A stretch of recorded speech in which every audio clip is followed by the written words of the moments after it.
देखिए अभी तो हमको देखिए जब तक जितना विकास हुआ है हमको लग रहा है सिवान में तो वो शहाबुद्दीन उन्होंने साहब भी उस करा वक्त है। भी होता है, इस वक्त भी होता है। तो क्या इस वक्त होता है तो उसकी जिम्मेदार कविता सिंह है? एकदम अभी अभी जो सिवान का प्रतिनिधित्व कर रहा वही है। तो ठीक है वही है, लेकिन अभी ज्यादा है कि उस टाइम ज्यादा है? आप बताइए। आज तो देखिए बिल्कुल कि चिड़िया भरोसा की तरह नहीं मरे करे हैं हो रहा है। क्योंकि वो 10 साल में कोई ऐसा काम नहीं किए हैं कि जनता भरोसा उन पे करे। नहीं तो भरोसा करने वाले काम किए होते तो सदर अस्पताल में उनका खुद इलाज हो गया होता, तो खुद उनको जनता उनको कैंडिडेट बनाती, हम खुद जाकर उनको समझ। जय हिंद दोस्तों, न्यूज सच से सच तक में आप सभी का स्वागत है।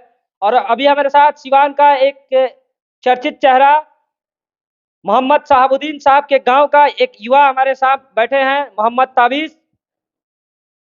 इनसे हम बात करेंगे अभी आगामी जो लोकसभा चुनाव होने वाला है उसी के मुद्दे पे। अच्छा ताबिज जी, सिवान में लोकसभा चुनाव 2024 में होने वाला है। चुनाव तो पूरे देश में होगा, लेकिन सिवान में सरगर्मी काफी बढ़ गई है अभी से ही। बता दें आपको कि सिवान में अभी जो वर्तमान सांसद है कविता देवी, वो कह रहे हैं कि जेडीयू मेरे ऊपर पुनः एक बार भरोसा करेगी। हिना साहब जो शहाबुद्दीन साहब की पत्नी है वो कह रही है कि राजद एक बार पुनः मेरे पे भरोसा करेगा। वहीं ओम प्रकाश यादव भी इस लड़ाई में मतलब लगे हुए हैं। और वहीं पूर्व एमएलसी टूना पांडे भी इस लड़ाई में लगे हैं, कह रहे हैं कि बीजेपी एक बार मुझ पे भरोसा करे। क्या लगता है इस बार चुनाव मतलब जो लोकसभा का चुनाव का जो ताज है वो किसके सर पे जाएगा? देखिए सबसे पहले आपको बता दें, आपने बोला कि कविता सिंह को जेडीयू फिर उम्मीदवारी के लिए उतारेगा क्योंकि वैसा। अब मान लीजिए उनको तो जेडीयू तो उतार देगा कैंडिडेट बनाकर, लेकिन जनता किस वजह से माने जनता उनको उम्मीदवार बनाएगी? आप बताइए पहले वैसा क्या काम की है कि उनको जनता उम्मीदवार बनाए? क्या नहीं की? क्या की है आप बताइए ना। नाला विकास होता है वहां पर जाइएगा तो कहीं पर नाला का व्यवस्था ही सही से नहीं है, नाला विकास तो होता नहीं है फर्स्ट बात। और नाला ही कहीं कहीं सही नहीं है। आप बताइए उनको उम्मीदवारी कैसे, मतलब जनता उम्मीदवार बनाएगी कि जेडीयू उम्मीदवार बनाएगी? जब तक जनता साथ नहीं रहेगी तो जेडीयू और आरजेडी या भाजपा से क्या होगा? आप बताइए। जब तक जनता उनको उम्मीदवार नहीं बनाती है तो उनको जेडीयू बनाए चाहे भाजपा बनाए, क्या फायदा है? मतलब आपके कहने का मतलब है कि कविता देवी को जनता नकार नकार देगी, जनता एक्सेप्ट नहीं करेगी। जी बिल्कुल नकार देगी। अच्छा चलिए, अब कविता देवी को अगर जनता एक्सेप्ट नहीं करती है तो फिर अभी भी तीन उम्मीदवार बचे हुए हैं। हिना साहब जो शहाबुद्दीन साहब की धर्मपत्नी है, ओम प्रकाश यादव जो पूर्व में 2 बार सांसद रह चुके हैं सिवान का, और टुन्ना पांडे जो पूर्व में 2 बार एमएलसी रह चुके हैं सिवान के। ओम प्रकाश यादव जी 10 साल रहे हैं सांसद, लेकिन सिवान में जाइएगा सदर अस्पताल के आप हालात देख ही रहे हैं। सदर अस्पताल का आप हालात देख रहे हैं, वो खुद ही बीमार हुए थे तो सदर अस्पताल में उनको रहना चाहिए, तो सदर अस्पताल में वैसा व्यवस्था नहीं था कि उनको पटना रेफर किया गया। आखिर क्यों रेफर किया गया? तो वैसे ही उनको समझ में आ गया कि हम 10 साल में क्या किए हैं, तो अब कैसे वो उम्मीदवार होंगे? मतलब आपके कहने का मतलब जो कुछ दिन पहले ओम प्रकाश यादव का तबीयत खराब हुआ था, और जब उन 10 साल जिस सिवान का प्रतिनिधित्व किए थे उसी सिवान के सरकारी अस्पताल में जब उनका इलाज नहीं हो सकता है, तो 10 साल में उन्होंने क्या किया था ये साफ दिखता है। इसलिए जनता उन पे भी भरोसा नहीं करेगी। बिल्कुल भरोसा नहीं करेंगे क्योंकि वो 10 साल में कोई ऐसा काम नहीं किए हैं कि जनता भरोसा उन पे करे।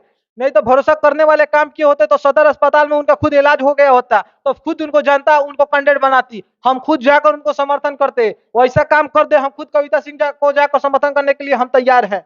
अगर वैसा काम कर दी कि जनता के हित में काम करेंगी, जनता के लिए काम करेंगी, तो सबसे पहले हम जाकर उनको सपोर्ट करेंगे, हम सबसे पहले जाकर समर्थन करेंगे। लेकिन वैसा काम करेंगे तब ना हम जाकर समर्थन करेंगे। टुन्ना पांडे को किस नजर से? क्या टूना पांडे को? टुन्ना जी पांडे वो भी इस दौड़ में लगे हुए हैं कि मैं बीजेपी से। देखिए अभी लगे हुए हैं नहीं, अब इनको उनका क्लियर हुआ नहीं है। वो तो फर्स्ट बात बोल रहे हैं कि हिना साहब जब तक हमारे साथ रहेंगी तब हम चुनाव लड़ेंगे, तो उनका अभी क्लियर नहीं, तो उनका बात करना ही सही नहीं है। अच्छा क्या लगता है हिना साहब को जनता एक्सेप्ट करेगी? देखिए जनता एक्सेप्ट करेगी कि नहीं करेगी वो तो बात अलग है, लेकिन जो उनके पति डॉक्टर मोहम्मद शादी साहब जो काम किए हैं उनको पुनः एक बार मौका दिया जाए। अगर वो काम पर सही नहीं उतरती हैं तो हम विरोध करने के लिए तैयार रहेंगे। मोहम्मद शहाबुद्दीन साहब को भी मौका दिया गया था। उस दौर की बात कर दे तो उस दौर में सिवान में आतंक चरम सीमा पे था। क्या पुनः उसके लिए ही मौका दिया जाए? देखिए सही बात बोले कि आतंक सीमा पर था, लेकिन अब बताइए अब ज्यादा है कि पहले ज्यादा था? देखिए आज भी आतंक है, उस वक्त भी आतंक था। ठीक है, अब आतंक है, उस टाइम भी आतंक था। आज तो भी सड़कों पे लोगों को गोली मारा जा रहा, उस वक्त भी मारा जाता था। आज भी सिवान में महिलाओं के साथ दुर्व्यवहार होता है, उस वक्त भी होता था। ठीक है, मान लीजिए आप बोले कि उस वक्त भी होता है इस वक्त भी होता है, तो क्या इस वक्त होता है तो उसकी जिम्मेदार कविता सिंह है? एकदम अभी अभी जो सिवान का प्रतिनिधित्व कर रहा वही है। तो ठीक है वही है, लेकिन अभी ज्यादा है कि उस टाइम ज्यादा है? आप बताइए। आज तो देखिए कि चिड़िया की तरह मर्डर हो रहा है। डेली जाइएगा, आज कल परसों जाइएगा तो ये देखिएगा 2 दिन पर मर्डर हो रहा है। तो वो कौन करा रहे हैं आप बताइए ना। डेली तो हो ही रहा है। उस टाइम तो हमको लगता है कि उस टाइम से ज्यादा तो इस टाइम अभी मर्डर हो रहा है। उस टाइम विकास भी हुआ था, आज बताइएगा ना कहाँ पर विकास हुआ है।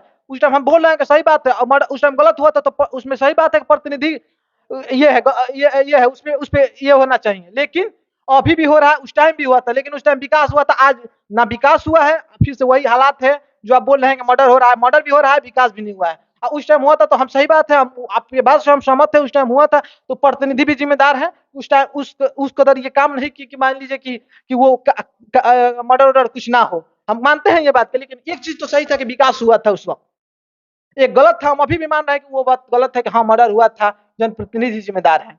लेकिन इस बात तो उसमें भी जिम्मेदार है, विकास के मुद्दे पर भी जिम्मेदार है। अच्छा, क्या लगता है कि अगर हिना साहब आती हैं चुनाव जीत के तो विकास होगा? देखिए अभी तो हमको देखिए, जब तक जितना विकास हुआ है हमको लग रहा है सिवान में तो वो शहाबुद्दीन साहब ही कराए हुए हैं। तो एक बार पुनः उनको मौका दिया जाए। हमको उम्मीद है कि शायद वो अब हमें उम्मीद पर खड़ा उतरेंगी, और नहीं उतरती हैं तो फिर तो 5 साल बाद जनता के हाथ में है सब कुछ, पलटना बैठाना सब तो उन्हीं को हाथ में है। लेकिन हम पुनः हम कह रहे हैं कि मान लीजिए वो हमको उम्मीद है कि वो विकास करेंगे। अगर क्योंकि उन्हीं का देन है कि भाई सिवान में विकास हुआ है, अगर नहीं करती है तो हम आपके चैनल के माध्यम से कर रहे हैं, हम खुद विरोध करेंगे। अच्छा, एक चीज और बता दीजिए, हिना साहब के लगातार अटकलें लगाई जा रही है कि हो सके तो आरजेडी से चुनाव लड़ेंगी या फिर लोजपा से लड़ेंगी, और कोई कोई लोग तो ये भी कह रहा है कि हिना साहब बीजेपी से लड़ेंगे। क्या लगता है हिना साहब किस पार्टी से चुनाव लड़ेंगे? देखिए अभी तो उनका भाई उनका कंफर्म तो है नहीं। अब वो जानती है किस पार्टी से चुनाव लड़ेंगी, किस पार्टी से चुनाव नहीं लड़ेंगी। अब पार्टी का भाई कोई ठीक है, मान लीजिए कविता सिंह आई थी तो भाजपा से के में थी, इधर है तो अब आरजेडी में है, तो ये पार्टी से ठीक नहीं ना है। पार्टी से आप वोट दे दीजिएगा, अब कल पार्टी जाकर चेंजिंग हो जा रहा है, उसका पार्टी का क्या है? कल भाग कर इस पार्टी से इस पार्टी, व्यक्ति को हम लोग को वोट देना है कि कौन व्यक्ति सही है कौन व्यक्ति सही नहीं है। हम लोग व्यक्ति चुनेंगे कि कौन अच्छा व्यक्ति है कौन गलत व्यक्ति है। हम लोग पार्टी बेसिस वाला बात नहीं है। आज हम कोई भाजपा से रहेगा, कल जाकर जेडीयू में चला जाएगा, ये कोई ठीक नहीं ना है। चुनाव तो पार्टी बेस पे ही होता है। मानते हैं हम भाई पार्टी बेस पे होता है, लेकिन जहां तक हमारी सोच है। सिंबल किस पार्टी का रहेगा? किसका? हिना साहब का जो चुनावी सिंबल होगा वो बीजेपी का होगा या लोजपा का होगा या राजद का होगा? देखिए अभी तो उनका कंफर्म नहीं है कि कुछ किस दल से आएंगे, अभी तो न्यूट्रल है वो फिलहाल। अब यानी कि आरजेडी से वो बाहर निकल चुके हैं। देखिए अभी तो अपने आप को खुद न्यूट्रल बताइए, हम किसी दल से नहीं है अभी। वो वर्तमान में किसी पार्टी से नहीं है, वो न्यूट्रल है। अब यानी कि आरजेडी से निकल चुके हैं। देखिए न्यूट्रल है भाई। अब यानी कि आरजेडी से निकल चुकी है। देखिए आरजेडी से निकल चुके कोई नहीं निकल चुके, लेकिन वो खुद अपने न्यूट्रल तभी ना हुई। अच्छा, इसके पहले भाई हम तो बोल ही रहे हैं कि न्यूट्रल है, अभी किसी दल में नहीं है। अब मान लीजिए जैसे बोल रहे हैं कि क्या कारण हुआ कि आरजेडी से निकलना पड़ा? क्या मतलब कारण हुआ? आखिर हिना साहब का जो परिवार, शहाबुद्दीन साहब का जो परिवार है, लंबे अरसे से राजद से उनका अच्छा संबंध हुआ करता था, और आज हिना मैडम कह रही है कि हम न्यूट्रल है, किसी भी पार्टी से मेरा संबंध नहीं है। तो क्या कारण हुआ कि शहाबुद्दीन साहब के परिवार को, हिना मैडम को राजद छोड़ना पड़ा? देखिए उनका अंदरूनी मैटर है भाई, उस वजह से वो अभी फिलहाल न्यूट्रल है। अभी तो खुद वो बताए हुए हैं कि न्यूट्रल है हम। राजद छोड़ चुकी अभी है? उस पे कहना कुछ। राजद छोड़ चुकी है? हाँ जी, राजद छोड़ चुके हैं, अभी न्यूट्रल है, वो खुद बताए हुए हैं कि हम न्यूट्रल हैं। अब ओके, किस दल से लड़ेंगे किस दल से लड़ेंगे कोई बात नहीं है। देखिए भाई हम लोग की ये नहीं है कि हम लोग किसी के, मान लीजिए कि कविता सिंह के विरोध कर रहे हैं, चाहे किसी का विरोध कर रहे हैं, विरोध करने की बात नहीं है। वो जनता के हित में जो काम करेगा उनको हम लोग समर्थन करेंगे, खुलकर हम लोग उनका समर्थन करेंगे। अगर विकास करेंगे लोग और जनता के हित में काम करेंगे तो हम लोग उनका समर्थन करेंगे। आप युवा हैं तभी जी, असल में जनता के मुद्दे क्या होना चाहिए एक बार बता दीजिए। देखिए किस मुद्दे पे चुनाव होना चाहिए? शिक्षा, रोजगार। तो अभी तो क्या हम आपको बताएं, अभी तो नाला सही हो ही नहीं रहा है, तो शिक्षा ही लोग कहाँ से भी सही करेगा। तो हम लोग का मुद्दा ये रहेगा कि शिक्षा, रोजगार, ये सब पे बात हो। हम लोगों की जाति धर्म से हम लोग को उठकर वोट करना है, क्योंकि यहाँ पे जो लोग थे, अब तो मान लीजिए आप ही कैंडिडेट बन गए। आप बहुत सारे मीडिया वाले हमसे बोले कि आप ही लोग वोट करते हैं। आप लोगों ने बोला ना, एक आप लोगों वहाँ पे प्रोटेस्ट हुआ था, उसमें भी आप बोले थे कि जनता ही वोट करती है। आप कैंडिडेट बन गए, आप सही हैं, आप कैंडिडेट बन गए, और कैंडिडेट बनकर आप चुप चुनाव में आप जब आ जाते हैं तो आप जनता आप पे विश्वास करके आपको वोट करती है। आप गलत है सही है उस टाइम तो आपको सही लोग देखते हैं कि आप सही बात बोलते हैं। अब आगे जाकर आप बदल जाते हो तो जनता में गलती है कि आप में जनता में गलती है? बताइएगा, वो बात जनता में थोड़ी ना गलती है। वो जनता उस टाइम आप अच्छे थे तो आपको वोट दे दी, अब आगे जाके आप क्या हो गए वो क्या कर सकती है भाई? आगे जाके क्या हिना मैडम भी इस तरीके से करेंगे?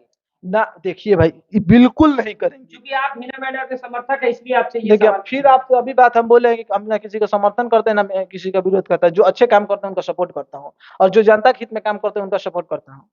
देखिए आज़ादी के 76वां वर्षगांठ हमने अभी मनाया है। तो मुझे एक चीज़ आप लोग से ज़रूर रिक्वेस्ट है कि आज़ादी के 76 साल हो गए, लेकिन आज भी हम लोग नाली, गली, सड़क पे ही को ही अपना विकास समझते हैं, लेकिन इससे ऊपर का भी विकास होता है। और उस विकास को अगर देखना है तो फिर बिहार से बाहर जाइए, अदर स्टेट में जाइए, अदर कंट्री में जाइए, तब देखिए कि असल मायने में 76 साल के बाद हम लोगों की किस विकास को देखना चाहिए, किस विकास पे बात करना चाहिए। शिक्षा पे बात करना चाहिए, रोजगार पे बात करना चाहिए, स्वास्थ्य व्यवस्था पे बात करनी चाहिए, ना कि आज भी हम लोग को नाली, गली, सड़क पे बात करनी चाहिए। बल्कि इन सारे मुद्दों पे आप लोग क्या सोचते हैं, कमेंट करके जरूर बताइएगा। वीडियो के अंत में सिर्फ और सिर्फ एक ही शब्द बोलेंगे, जय हिंद।